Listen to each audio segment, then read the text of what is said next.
자, 안녕하십니까. 휘문고등학교 1학년 국어 내신을 담당하고 있는 송란 선생님이라고 합니다. 지금 현재 대치마스터 그리고 송란국어학원에서 국어를 담당하고 있고요. 예전에 어머님들 들으시면 아시는 뭐 대천학원, 세종학원, 미래탐구 이런 곳에서도 수업을 했었고요. 자, 휘문고등학교 17년 강의를 해왔고요. 뭐 휘문 전문이라고 할 수 있겠죠. 워낙 오랜 세월 휘문과 역사를 함께 해왔으니까요. 그래서 저희가 내신할 때 그 사기 진작용으로 입는 휘문 교직원 점포 한번 올려봤습니다. 앞으로 많이 보시게 될 점포니까요. 자, 이제 어디 한번 저희도 사기를 한번 올려보고 휘문고등학교 1학년 내신에 대해서 살짝 살펴볼까요? 한 장이 더 있네요. 이 휘문에서 워낙 오랫동안 많은 아이들 가르치다 보니까 그래도 제일 기억에 남는 학생입니다. 거의 뭐 횟수로는 4년 동안 입학 예비 5일 때부터 수능 전날까지 같이 공부를 했고 전반적으로 휘문에 관련된 모든 것들을 같이 나눴던 학생이기 때문에 기억에 남네요. 자, 그러면 그때부터 시작해서 지금까지 해해 몇 년마다 4번씩 봐왔던 내신 시험지 한번 같이 보실까요? 현장감을 위해서 학생들이 실제로 문제를 풀었던 걸 더 봤는데요. 뭔가 시험 치는 날의 긴장감이 느껴지시는 것 같으신가요? 이게 실질적으로 작년 1학년 1학기 중간고사 때 시험지인데 처음 중학교에서 고등학교 올라와서 아이들이 서술형 대비를 처음 해보다 보니까 서술형 문제를 처음 만나보고 휘문이 보시면 아시겠지만 굉장히 길어요. 지문도 길고 문항도 길고 보기도 2개씩 얽혀있고 중학교 때는 상상도 못했던 문제의 길이와 유형, 그래서 실질적으로 또 다른 학교에 비해서 휘문이 지금 여기 보시면 전체 11쪽으로 되어 있거든요. 보통 8, 9페이지 정도면 끝이 나는데 휘문은 문제가 일단 너무 깁니다. 그래서 긴 정보를 다루는데 익숙하지 않은 우리 친구들이 처음에 만나게 되는 중간고사 치고는 많이 어려운 거죠. 특히 서술형 같은 부분은 거의 매해마다 변별력 있는 문제로 거의 서술형 문제들이 작용을 할 만큼 상당히 어려운 문제 유형이라고 보시면 되겠습니다. 자, 그러면 이러한 문제의 큰 틀을 가지고 있는, 일단 딱 봐도 쉬워 보이지 않으시죠? 휘문고등학교 1학년 국어 문제를 조금 더 심층적으로 들여다볼까요? 일단 첫 번째, 객관식과 서술형의 비중입니다. 2020년도와 2021년도를 나란히 둬봤어요.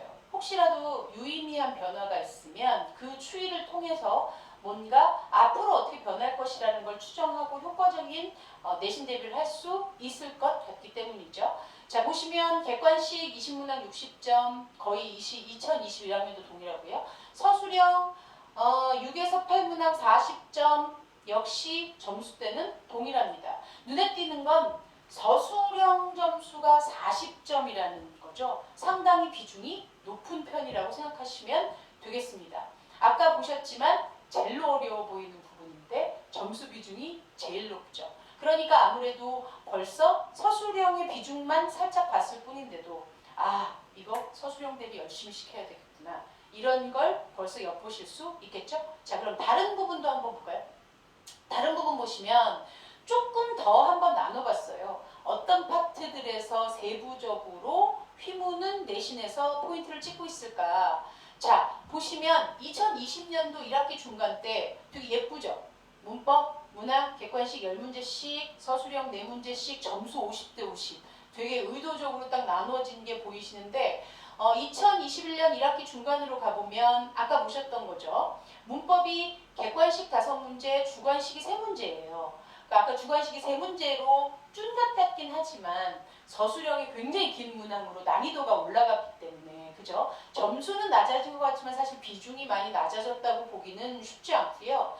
그 다음에 휘문 같은 경우에는 해마다 진도 범위들이 굉장히 많이 변화를 해요. 그러니까 중간에 작년 중간에 봤던 내신 진도를 금년 중간에 다루시지 않고 1학기 뭐 기말이라든가 드문 경우지만 2학기로 넘기시는 경우들도 있거든요. 그래서 그냥 1학기 중간과 1학기 중간만 비교하시는 것보다 기말까지 한번 같이 연장해서 보시는 게 훨씬 유의미한 데이터가 될 것 같습니다. 그래서 한번 기말을 볼까요? 예, 기말을 보니까 뭔가 데이터들이 조금 변화한 것들이 많이 많이 보이네요. 그죠? 그래서 문법이 좀 줄었고, 왜냐하면 1학년 1학기 기말 때는 문법 단원 자체가 없거든요. 문법 단원 자체는 빠진 대신 휘문이 금성교과서를 사용하는데 금성교과서는 단원마다 뒤에 대단원 어휘어법이라고 해서 어떻게 보면 짜투리 문법들이 모든 단원에 다 붙어 있어요. 그러다 보니 그리고 휘문 선생님들이 그걸 다 풀로 활용하세요. 그러다 보니 문법이 빠지는 그 시험은 없다. 그렇지만 그렇게까지 비중이 높지는 않았던 시험이지만 점수는 그렇게 무시할 만큼 적지는 않죠. 왜냐하면 서술형의 비중이 조금 되기 때문에. 그 다음에 기말 때는 독서가 있었네요. 근데 작년 같은 경우에는 있었던 화작이 여기서는 없어졌고, 큰 변화는 아니지만 일단 문학의 비중이 좀 높았다는 걸 아실 수 있고요. 그 다음에 외부 지문 한번 볼까요? 고등학교 올라와서 어머님들이 제일 많이 걱정하시는 부분이 배우지 않은 지문이 나오는 외부 지문, 수능형 외부 지문, 이거 어렵지 않을까? 많이 걱정하시는데 2020년 1학기 중간에 외부 지문 자체가 아예 없었어요. 근데 2021년 1학기 중간 보시면 외부 지문이 보기에 2개, 그 다음에 지문 자체로는 한 지문 들어가면서 12점 정도를 배정하고 있는 걸 보실 수 있죠. 자, 그렇다면 기말 때는 어땠을까요? 기말 때는 외부 지문이 확 늘어났어요. 2020년도에. 그 다음에 2021년도에는 점수상으로는 살짝 줄어든 것 같은데 사실상 작년 기말 이때 외부 지문이 굉장히 유의미한 것이 처음으로 제가 17년 휘문을 가르쳤는데 1학년 내신에서 처음으로 본격적인 모의고사, 그것도 고3들이 쳤던 수능 시험의 문학지문, 복합지문과 독서지문을 가져와서 내신에 반영을 한 진짜 최초의 케이스입니다. 근데 이게 외부지문이 원래 없었던 데서 시작해서 늘더니 나중에는 모의고사로 흘러갔다는 것은 앞으로도 휘문에서 모의고사를 1학년 시험 범위에 충분히 반영할 수 있지 않을까 하는 예상을 하게 하고, 특히나 제가 2학년, 3학년 내신도 꾸준히 계속해 왔는데 2학년 같은 경우에는 작년 1학기 정규 1등이 저희 반에서 나왔었어요. 국어 정규 1등이. 그래서 했었는데 그때 같은 경우에 보면 2학기 때 독서를 하게 되는데요.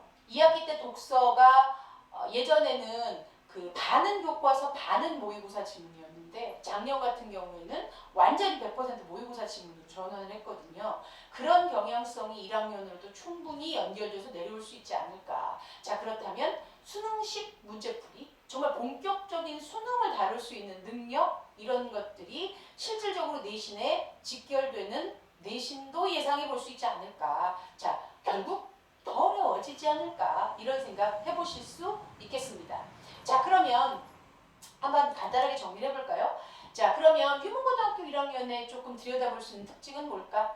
자, 휘문은 극과 극의 난이도였어요. 예전에는 너무 쉬웠다가 너무 어려웠다가를 냉탕온탕 반복하듯이 반복해 왔었는데 이제는 전반적으로 어려워졌습니다. 가장 어려울 때처럼 극강으로 어려워진 건 아니지만 이번 보시면 예전에는 휘문은 100점을 받아도 1등급을 받기가 어려웠어요. 왜냐하면 100점 받는 학생이 너무 많기 때문에 휘문이 뭐라고 할까요? 나올 만한 문제가 포멀하게 나오는 학교였었거든요. 근데 점점 한 재작년쯤부터 까다로워지고 어려워지기 시작하면서부터 요즘은 한 개 틀리면 1등급을 받을 수 있는 시험들이 늘어나고 있습니다. 작년 2학기부터 휘문 1학년 내신이 급격하게 어려워졌다고 하는데 그때를 기준으로 본다면 그때는 2개 틀린 학생도 1등급을 받더라고요. 그러니까 많이 난이도가 있었죠. 근데 2학기 기말은 그거보다 훨씬 더 어려워졌었거든요. 전반적으로 작년 기준으로 본다면 많이 어려워졌고요. 그 다음에 한 개 틀리면 1등급인데 대신 2개 틀리면 3등급이 됩니다. 객관식 기준으로. 그러니까 다시 말하면 한 개 틀리는 것부터 2개 틀리는 것까지 그 최상위권 쪽에 해당하는 학생들이 너무 두터워서 사실상은 이 정도 급쯤 되면 일단은 무조건 100점을 맞겠다는 생각으로 달리지 않으면 확실한 1등급은 좀 어렵겠다. 예, 그래서 100점 맞기는 어렵지만, 많이 어려워졌지만 한 개 틀린 학생이 너무 많아서 경쟁은 치열한 그런 학교 특징을 보인다. 자, 3번에는 학교 수업 내용을 기반으로 문제를 출제하는가? 이게 단원별로 선생님별로 좀 많이 다릅니다. 그래서 어떤 수업은 정말 학교 수업에 선생님이 언급하셨던 걸 들었느냐 안 들었느냐가 정답 오답을 딱 결정하는데, 어떤 단원은 전혀 그것과 상관없는, 교과서 내용과 전혀 상관없는, 지문은 그걸 다루지만 포인트는 완전히 내신적인 데서 벗어나는 그런 문항들이 나와요. 그래서 좀 뭐라고 할까, 단순히 물론 학교 수업에 충실해야 하는 것이 기본이고, 실질적으로 휘문은 학교 수업을 듣지 않았을 경우에는 100점을 맞을 수가 없어요. 반드시 선생님 수업을 들어야만 맞출 수 있는 문제들이 시험마다 꼭 들어가거든요. 근데 그럼에도 불구하고 기본적으로 수능의 기본적인 문제풀이의 기초적인 부분들이 반드시 베이스가 깔려 있어야 되는 부분들도 여전히 존재하기 때문에 실력을 실력대로 쌓으면서 단순한 기만으로는 해결할 수 없는 부분들을 채워나가야만 한다. 전반적으로 그냥 이거저거 다 실력이 탄탄해야 한다라는 거죠. 그 다음에 4번 보시면 아까 말씀드렸던 서술형 비중이 높고 난이도도 높습니다. 서술형이 굉장히 중요한 요소가 되는 시험 유형이라고 보시면 됩니다. 자, 5번 지문이 매우 길죠. 아까도 말씀드렸듯 시간 부족하기 쉽고요. 저희 새로운 조교들이 다 깜짝깜짝 놀래요. 왜 이렇게 휘문은 지문이 기냐고. 그러니까 그런 부분들을 고려하셨을 때는 확실히 문제풀이의 훈련이 많이 필요한 유형이라고 생각하시면 되겠습니다. 자, 그러면 한마디로 말씀드리면 휘문고등학교 1학년 국어 쉽지 않습니다. 근데 왜 그렇게 아이들이 점수가 높느냐? 애들이 잘해요. 그리고 그 잘하는 아이들에게서 변별력을 내야 되니까 선생님들은 계속해서 난이도를 올리고 계시는 그런 상황이라고 보시면 되겠습니다. 자, 그러면 까탈스럽고 어려운 휘문고등학교 1학년 국어 어떻게 대응해야 하는가? 자, 속남국어는 이렇게 만점 전략을 드리겠습니다. 먼저 첫 번째, 아까 말씀드렸죠. 서술형이 중요하다고. 그래서 서술형을 효과적으로 대비할 수 있도록 매주 진도 내용을 집요하게 괄호 뚫기로 만들어서 암기와 테스트를 시킵니다. 이게 많은 어머님들이나 학생들이 서술형에서 점수를 잘 따는 것은 글 짓는 능력이 좋아야 한다고 많이 생각하세요. 아직 고등학교에 본격적으로 공부를 안 해봤을 때는. 근데 사실 서술형 대비의 가장 포인트는 얼마만큼 거기에 나와 있는 내용을 그냥 머리로 막연하게 이해하는 게 아니라 실제로 교과서에서 사용하고 있고 선생님이 정답을 구성할 때 사용하실 수 있는 그런 어휘로 문장화 시킬 수 있냐는 데 달려 있거든요. 그래서 서술형에서의 감점은 보통 뭔가 내가 알 것 같은데 뭐라고 말해야 될지 모르겠어요. 그런 경우에 자의적으로 해석된 단어를 조합해서 문장을 사용했을 때 무슨 말인지는 알고 있고 답도 알고 있지만 감점이 되는 그런 요소들이 많이 생기거든요. 그래서 특히나 반영도가 높은 학습활동 이런 부분은 거의 필사에 가까운 수준으로 반복적으로 연습을 시킵니다. 그래서 속남국어에서 국어를 배우는 휴문 학생들은 서술형 굉장히 잘 봐요. 그리고 일단 서술형을 다 맞추고 가야 기본적으로 점수의 배정이 크기 때문에 점수에서 좋은 등급을 받을 수 있기 때문에 서술형은 꼭 좀 과하다 싶지만 이렇게 매번 시켜줘야 하더라고요. 자, 그 다음에 두 번째 만점 전략입니다. 그냥 문제를 무턱대고 많이만 주는 게 아니라 진짜로 엄선된 문제를 유형에 맞춰서 주고 그게 제대로 문제풀이로 자기 것으로 체화되는지를 끝까지 지켜보아야지만 아까 말씀드렸듯 정말 탄탄한 기초 실력이 밑바탕이 되어야만 1등급을 받을 수 있고 만점을 받을 수 있기 때문에 그래서 유형별로 난이도별로 선별된 문제들을 효율적으로 제공하고 보통 스텝들이 나뉘어져 있어서 아이들의 성취도에 맞게 제공을 하게 됩니다. 어떤 학생들은 다른 학생보다 성취도가 훨씬 좋아서 더 많은 문제를 요구하고 소화할 수 있고 어떤 학생은 조금 더 기초를 다지면서 가야 되기 때문에 속도가 조금 느리거나 할 때 그런 학생들의 개인별 성취 성취도를 충분히 반영할 수 있도록 조금 더 개인적인 문제풀이 전략과 사후 관리를 제공하고 있습니다. 그래서 아까 보시면 아시겠지만 거의 대부분의 문제들이 보기가 2개씩 연결되어 있잖아요. 그래서 유난히 그런 문제들을 아이들한테 많이 풀리고 훈련을 시킵니다. 그래서 엄선인 학교 기출 유형의 문제를 제공하고요. 그 다음에 저희는 가능한 한 많은 문제를 수업 시간에 본격적으로 그 자리에서 질의응답 받고 틀린 문제에 대한 기초적인 개념을 다시 확인하면서 고난이도 기출을 선생님과 같이 풀이 과정 자체를 여러 차례 훈련을 많이 하게 됩니다. 이 부분이 문제풀이의 능력을 향상시켜주는 데 있어서 굉장히 중요해요. 그냥 양만 많이 한다고 국어가 실력이 느는 과목은 아니거든요. 그 다음에 두 번째로는 이게 사실 저희의 굉장히 중요한 포인트인데요. 국어 공부는 선생님 눈앞에서 학원에서 시작해서 학원에서 끝낸다는 컨셉으로 사후 관리를 하고 있습니다. 이 아이들이 열심히 하려는 마음이 있고 능력도 있지만 아직은 공부하는 방법도 잘 모르고 습관화가 덜 되고 어떻게 해야 되는지도 잘 몰라서 본인의 가능성과 역량을 그만큼의 점수로 뽑아내지 못하는 경우가 있어요. 그래서 그런 부분들을 선생님의 관리 하에서 혹은 제가 모든 학생들을 항상 옆에서 모두 다 끼고 가르쳐 줄 수는 없지만 저희 조교들이 굉장히 아까 말씀드렸던 대로 개인별 성취도에 맞춰서 세분화된 과제들이 효과적으로 특히나 매주 꼬박꼬박 규칙적으로 진행될 수 있도록 과제를 관리해 줍니다.